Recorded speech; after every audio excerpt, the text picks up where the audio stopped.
So good morning. We are the group 1. We will be presenting the case number 1. So before we start in our case presentation, we would like to discuss more on this type of disorder. So your post-streptococcal glomerulonephritis is a kidney disorder that occurs after infection with certain strains of bacteria called your group A streptococcus. These infections include your streptococcus, scarlet fever, and impetigo. PSGN is not a group A strep infection of the kidneys. Instead, your PSGN result from the body's immune system keep fighting off strep throat, your scarlet fever, and your impetigo. After the start of a strep throat or scarlet fever symptoms, it usually takes about 10 days or PSGN to develop. After the start of impetigo symptoms, it takes about 3 weeks for PSGN to develop. Your post-streptococcal GN is a form of glomerulonephritis. It is caused by an infection with a type of streptococcus bacteria. The infection does not occur in your kidneys, but in a different part of the body, such as the skin and your throat. The disorder may develop 1 to 2 weeks after an untreated throat infection or 3 to 4 weeks after any skin infection. It may occur in people of any age, but it most often occurs in children ages 6 through 10. Although your skin and throat infections are common in children, but your post-streptococcal is rarely a complication of these infections. Your post-streptococcal causes the tiny blood vessels in the filtering units of your kidneys to become inflamed. This makes the kidney less able to filter the urine. So in our study, we have our patient characteristics, signs and symptoms, the discussion about the lab findings and discussion of our test involved, the diagnosis, the question, and the results and treatment. So we were given a case of a 6-year-old male, Mr. John, presented in the accident and emergency department with a 2-day history of malaise, fever, blood in his urine, and a puffy face. So for his chief of complaint, he had his malaise, blood in urine, puffy face, and fever. So other symptoms are sore throat. 2 days prior to admission, he felt malaise, fever, blood in his urine, a puffy face. And on the examination, he was febrile, had preorbital ankle edema, blood pressure was 130/90, red tongue, and skin on his face and trunk was peeling. His past medical history, it was sore throat some 12 days before. His mother remembered that he had received the standard immunization schedule. So this is John's laboratory examination, and overall, his examination was not normal. So, prior to the diagnosis, a laboratory examination should be made to associate the signs and symptoms for the physician to confirm the patient's condition. So, in this case, a diagnosis of post-streptococcal glomerulonephritis or PSGN was made. As to why the physician came up with the diagnosis, let me walk you through it. So, based on the data shown, blood, urine, and throat swab samples were collected to obtain such results. So, here are the abnormalities found. In the patient's blood sample, his potassium and urea levels are higher than normal, while his C3 levels are low. PSGN causes the tiny blood vessels in the filtering units of the kidneys or glomeruli to become inflamed, making the kidneys less able to filter urine. Depending on the severity of renal involvement, signs and symptoms, electrolyte abnormalities are observed. One of the manifestations of glomerulonephritis is hyperkalemia, or high levels of potassium. Hyperkalemia happens due to the impaired function of the kidney on potassium homeostasis. Now, notice the high level of urea. Generally, a high urea level in serum or BUN means your kidneys aren't working well. The patient also has a low C3 level, and this is a characteristic of glomerulonephritis caused by deposition of circulating immune complexes.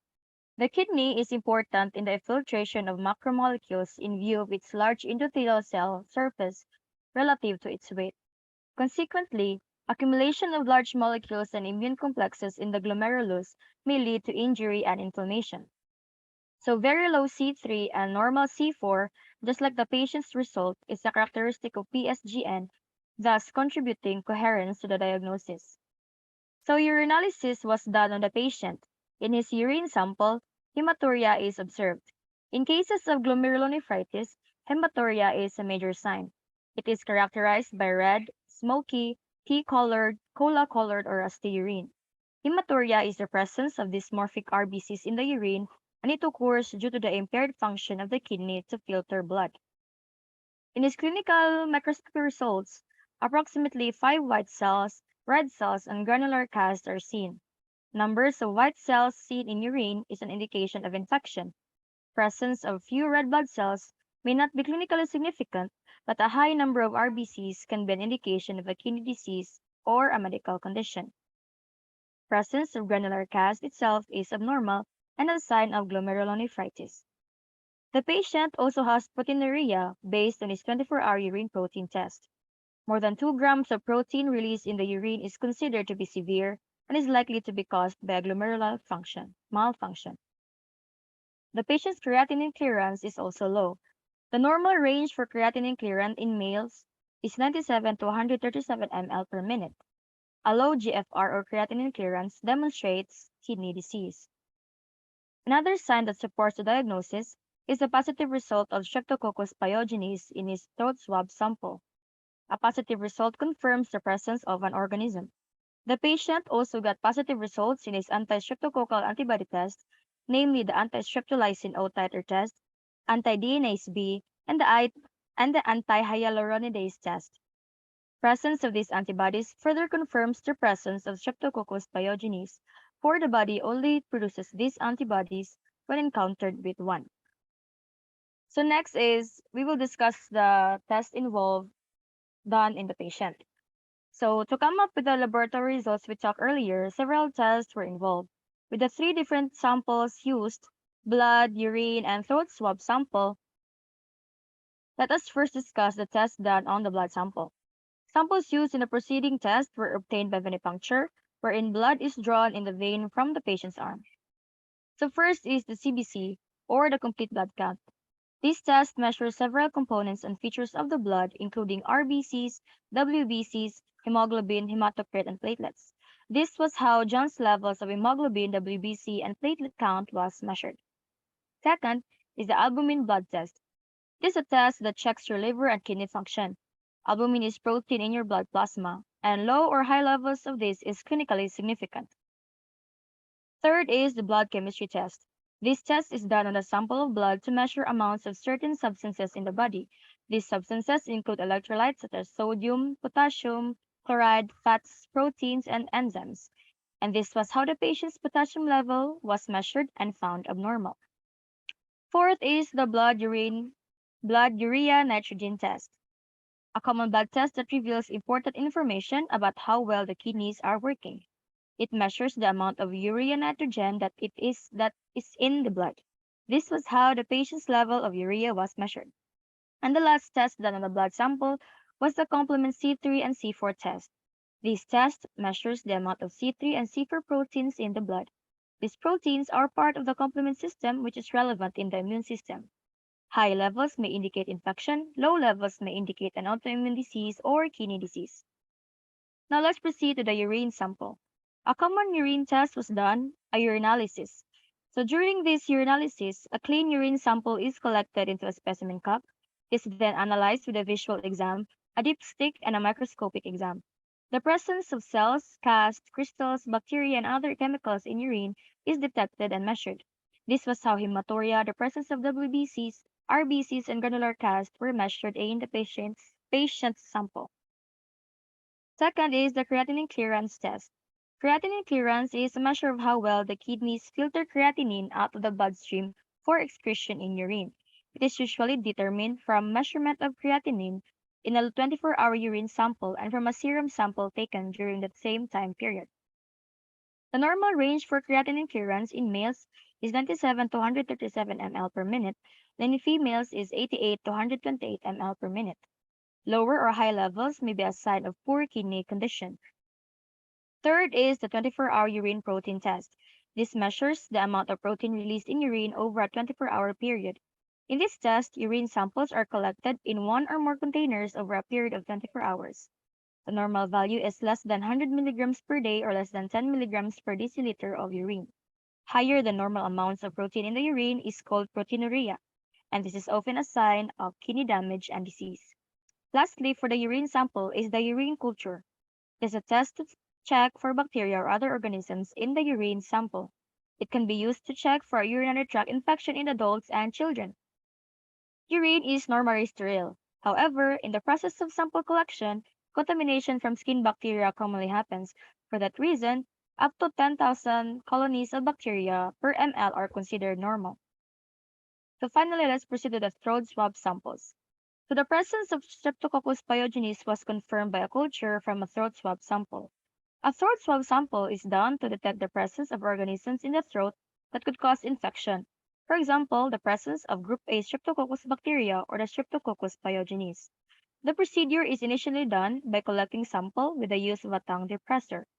A sterile cotton swab will then be rubbed across the back of the throat, tonsils, and any other sore areas for a few seconds. The swab will collect a sample of the secretions being produced in the back of the throat. Samples will be taken to the lab and it will be put on a plate that allows any bacteria on it to grow. A negative throat swab culture means that no infectious bacteria are present in your throat. A positive test indicates the presence of Streptococcus or other bacteria. So as part of the immune system or part of the immune response, the body produces antibodies where it detects foreign organisms invading the system. Thus, a presence of an organism like Streptococcus pyogenes induces the body to produce antibodies. So following tests were done to detect these antibodies, thus further confirming the presence of a foreign organism or the Streptococcus pyogenes. So the first test done was anti-streptolysin O titer test. This test is a blood test used to determine if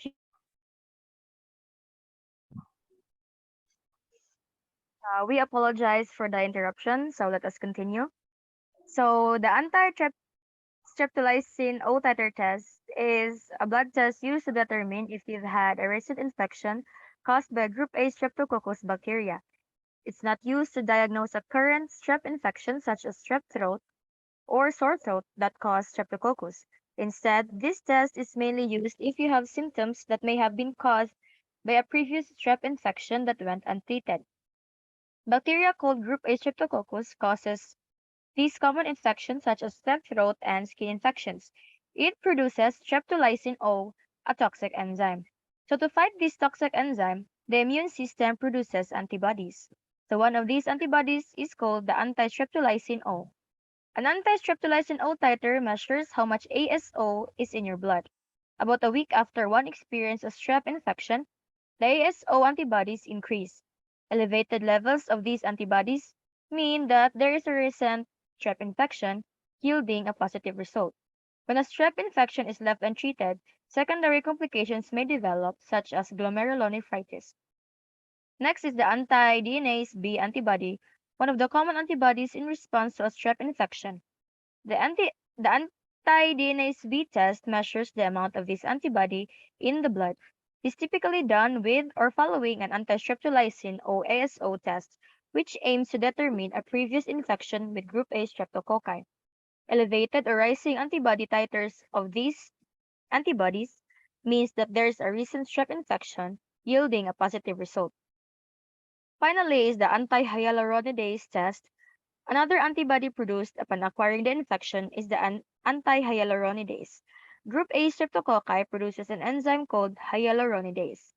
At about the second week of infection, the level of antibodies in the blood against this enzyme will rise and decline after 3 to 5 weeks. Elevated levels of these antibodies will yield a positive result. So the above mentioned streptococcal antibody tests are performed on the blood serum sample collected by venipuncture. That's for the discussion of the test involved. Thank you.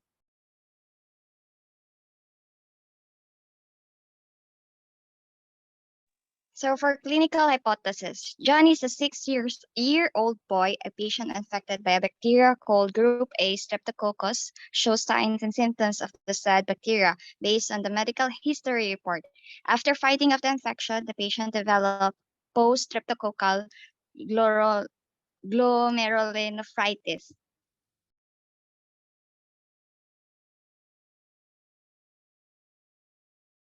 The post-streptococcal disorder can be tested using your streptozyme test. It can be used as an adjunct to the clinical diagnosis of streptococcal infection and their non-suppurative sequelae. It is less useful to assess the levels of antibodies in sera from general population surveys. The streptozyme test, which measures 5 different streptococcal antibodies, is positive in more than 95% of patients with AP-SGN due to pharyngitis. However, the sensitivity drops to 80% if AP-SGN or your acute pharyngitis follows your pyoderma. The streptococcal antibodies measured include the following: your anti-streptolysin and the anti-hyaluronidase.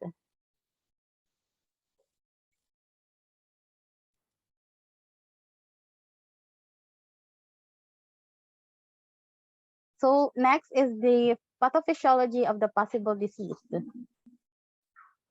Okay, so the pathophysiology of the possible diseases for this one would be the streptococci are large group of gram-positive non-motile non-spore forming cocci about like 0.5 to 1.2 in size. They actually often grow in pairs or chains and are actually negative for oxidase and catalase. So the S pyogenes tends to actually like colonize the upper part of our respiratory tract, and it is actually highly virulent as it overcomes the host and our defense system. Then the most common forms of S pyogenes disease include like respiratory and skin infections, which different strains usually are actually responsible for each form. And you can take a look with the diagram shown there with the post-streptococcal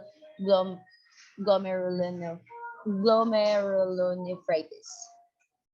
Next. Thank you. That's it. And also, my apologies. Just to add up, by the way, regarding to other possible diseases that will be included on that one would be um, it post streptococcal glomerulonephritis in shortened word would be PSGN. It's a rare complication from prior group A strep infection. So yeah, basically as what discussed earlier, it is a kidney disease that can develop after infections caused by the bacterium called group A, or which is group A strep, and these infections include three common, which is strep throat, and usually those are the virus that mainly causes the sore throat, and then scarlet fever and impetigo. So yeah, that's it. So for the next slide, we will be answering 4 different types of questions. So for the question number 1, What is the pathogenesis of post-streptococcal glomerulonephritis? Post-streptococcal glomerulonephritis is an immunological mediated sequela of pharyngitis or skin infection brought on by nephrogenic strain of Streptococcus pyogenes is a post-streptococcal glomerulonephritis. Group A streptococcal is another name for Pyogenes group A strep. It is distinguished by a sudden decline in kidney function brought on by a type 3 hypersensitivity reaction after streptococcal infection. The disease makes the kidney less affected in filtering urine by inflaming the glomeruli or small vessels in the kidney. The throat is where the streptococcus bacteria spread infection rather than the kidney itself. PSN is a result of a body's immune system battling impetigo, scarlet fever, or strep throat. It typically takes around 10 days for for PSGN to manifest after the onset of strep throat or scarlet fever symptoms. Children between the age of 15 and 20 and 12 and adults older than 60 years old are typically affected by the illness. Group A streptococcus has been divided into the subtypes based on the opacity factor and the surface and protein, both of which are known to be nephrogenic and capable of causing PSGN. Moreover, poor cleanliness, overcrowding, and low socioeconomic level are additional significant risk factor for streptococci outbreak, which explains why PSGN is more common in underdeveloped and underprivileged nations due to a rise in skin infection.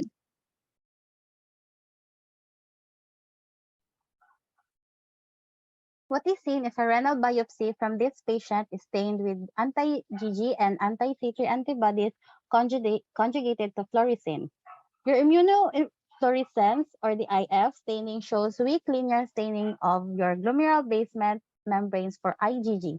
Area for of non-staining represents crescent. The IF was also positive for kappa and lambda light chains. Segmental glomerular staining for IgM, C3, and fibrinogen were also positive. For question number 3, what is the long-term prognosis of this condition? So post-streptococcal glomerulonephritis has an excellent prognosis, especially in children. Within 6 to 8 weeks, complete recovery occurs. However, in adults, around 50% of the patients continue to have reduced renal function, hypertension, or persistent proteinuria. Also, secondary to heart failure and renal dysfunction is death in adults.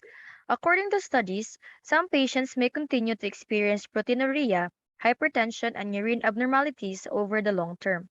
It has been calculated that between 2 to 12% of patients who develop acute glomerulonephritis die. It has been assumed that the renal changes found in the majority of patients who survive the initial acute attack would be qualitatively similar to those noted in the fatal cases, although little direct evidence existed to support this view.